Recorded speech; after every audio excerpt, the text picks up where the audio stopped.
Here's a basic result on bases. I call it the subset basis lemma. Every finite set T of vectors contains a subset S that is a basis for span of T.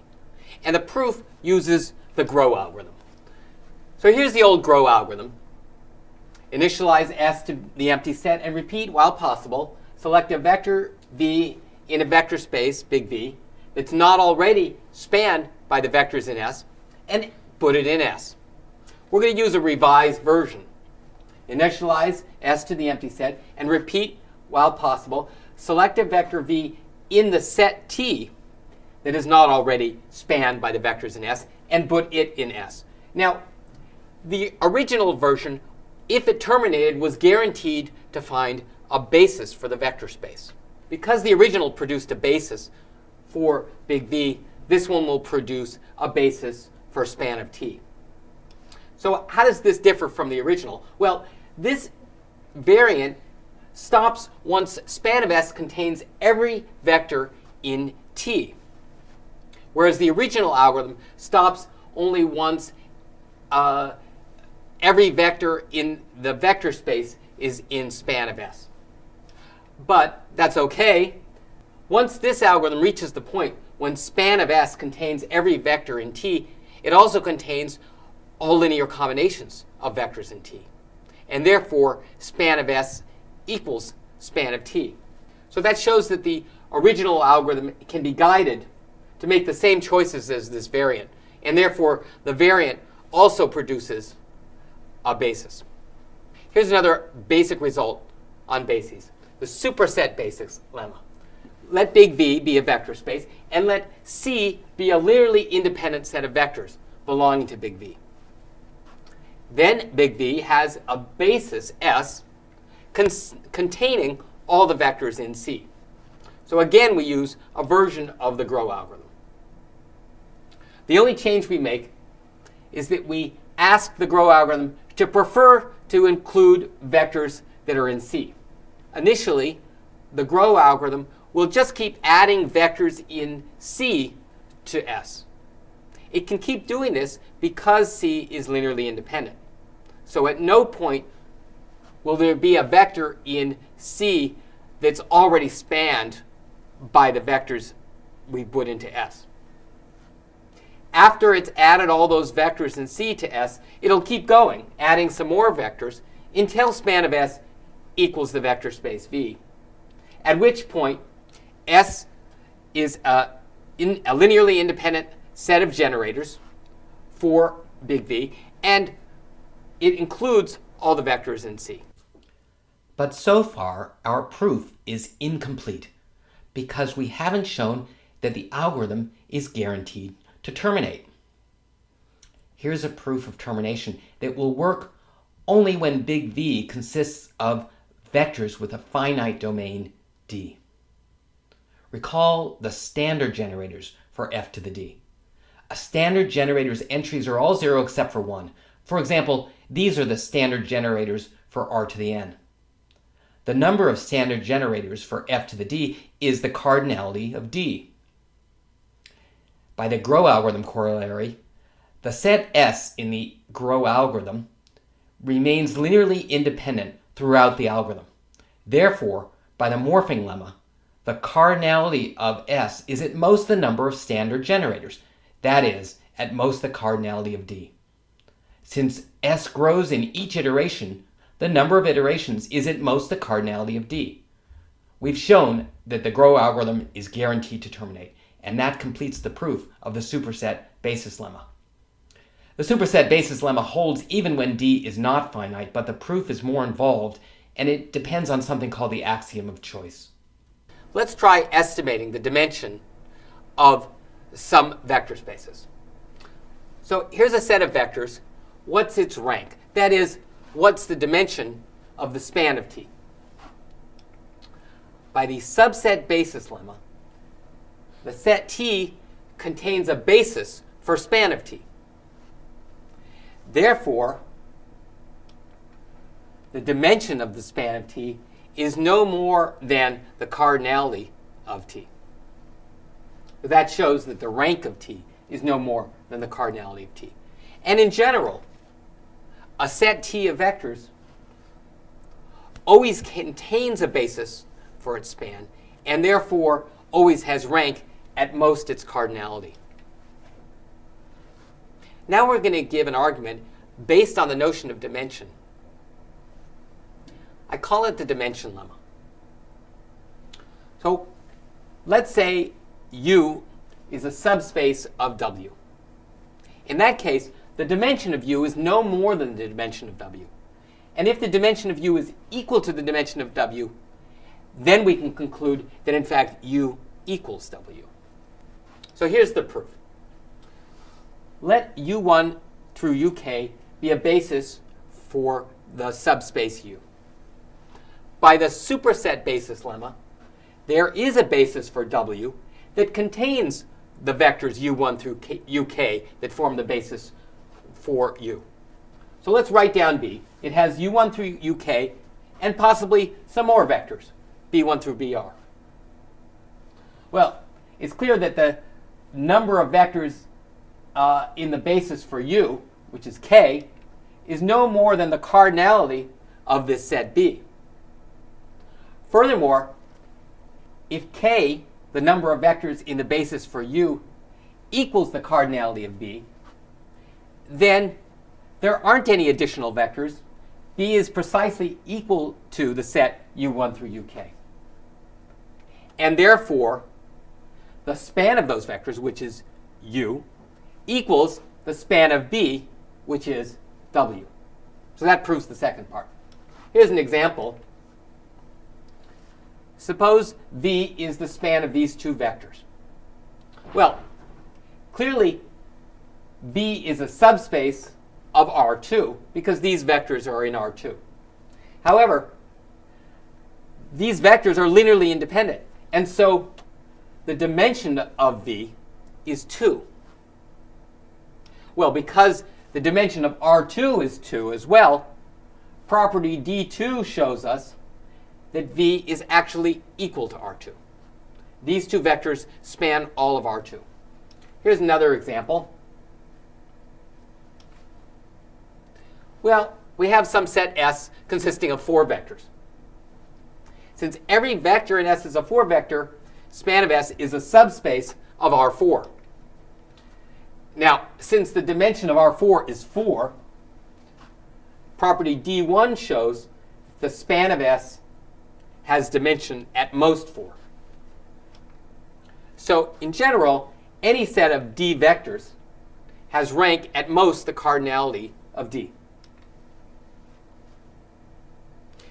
Now we'll prove a very fundamental fact about bases. For finite D, every subspace of F to the D, where F is a field, contains a basis. Well, here's the proof. Let V be a subspace of F to the D. It follows that the dimension of V is at most the cardinality of D. And therefore, the grow algorithm will eventually terminate. After all, in each iteration, the grow algorithm adds another vector to S. So after k iterations, the cardinality of S equals k. At each point in the execution of the algorithm, the set is linearly independent. So after k iterations, the rank of S equals k. Every vector added belongs to the vector space. So span of S is a subspace of the vector space V. So after dim V iterations, span of S has dimension dim V. So by the property D2 of the dimension lemma, span of S equals the vector space V. Now remember, the row rank of a matrix is the rank of its rows, that is the dimension of the row space. The column rank is the rank of its columns, that is the dimension of the column space. When we looked at examples, we saw that row rank seemed to equal column rank, at least for the examples we looked at. It turns out this isn't a coincidence, as we'll prove. For every matrix, row rank equals column rank. To prove this, we'll prove a lemma that says for any matrix A, the row rank of A is no more than the column rank of A. And here's how we'll use the lemma to prove the theorem. We apply the lemma to our matrix M to show that the row rank of M is no more than the column rank of M. And then we'll apply the lemma to the transpose of M to show that the row rank of M transpose is no more than the column rank of M transpose. Well, the row rank of M transpose is just the column rank of M. And the column rank of M transpose is the row rank of M. So that proves that the row rank of M equals the column rank of M. So let's go back and prove the lemma. The lemma states that for any matrix A, the row rank of A is no more than the column rank of A. So let's start by writing A in terms of its columns. So let A1 through AN be the columns of A. Now let's take a basis for the column space. Let's say B1 through BR. And that means that the dimension of the column space is R. That is, R is the column rank of A. Our goal then will be to show that the row rank is no more than R. Now, each column of A lies in the column space and can therefore be written as a linear combination of the basis vectors. Using the linear combinations definition of matrix vector multiply, we can therefore write each column as a matrix whose columns are the basis vectors times some other vector. Now we use the matrix vector definition of matrix-matrix multiplication to write all these equations. We write it as a single matrix-matrix equation, A equals B times U. So B has R columns and U has R rows. So let's write A and B in terms of rows now. So row I of A equals row I of B times the matrix U. Now we write U in terms of rows, and you use the linear combinations definition of vector matrix multiply.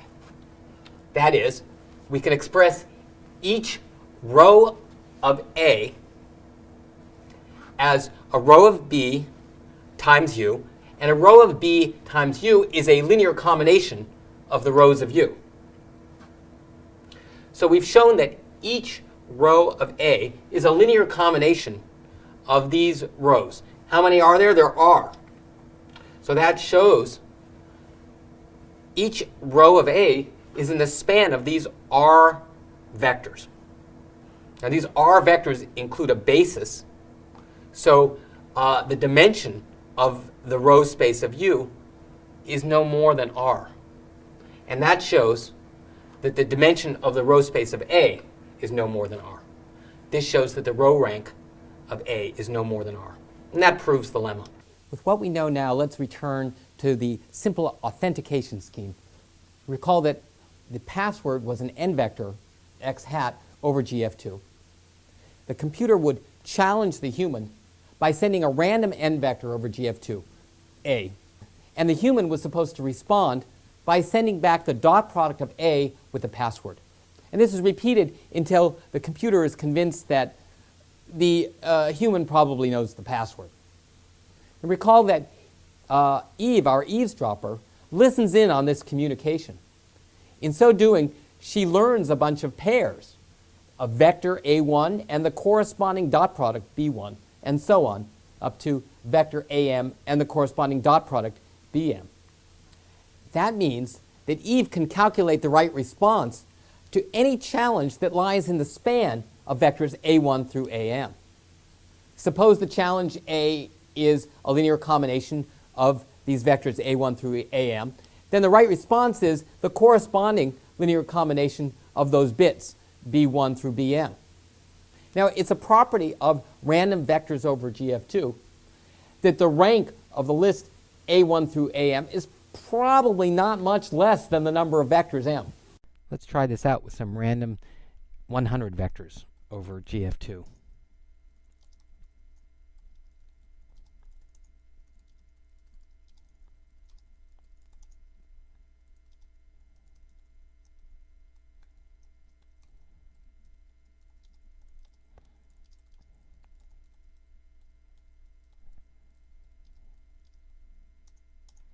Now we can build some vectors.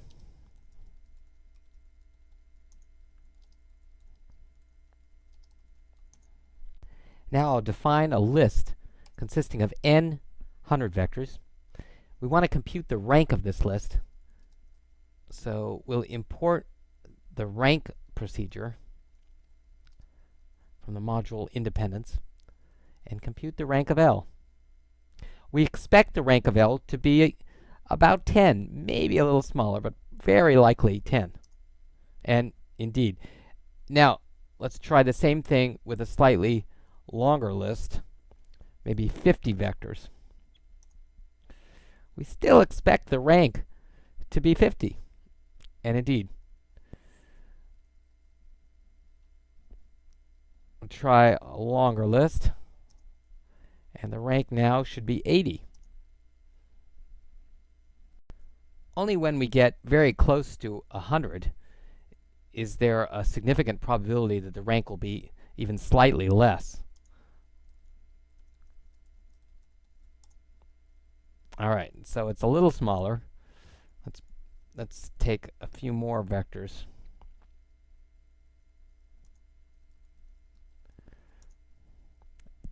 And we got up to 100. So once m is up to n or greater, it's probably the case that the span of A1 through AM includes all of GF2 to the n. So Eve can respond to any challenge at that point.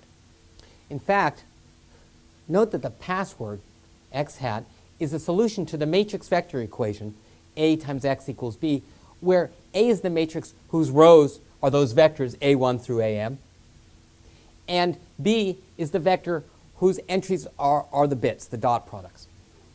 Now, the solution set of this matrix vector equation is x hat plus the null space of A. But once rank of A reaches n, the columns of A are linearly independent, so the null space is the trivial vector space.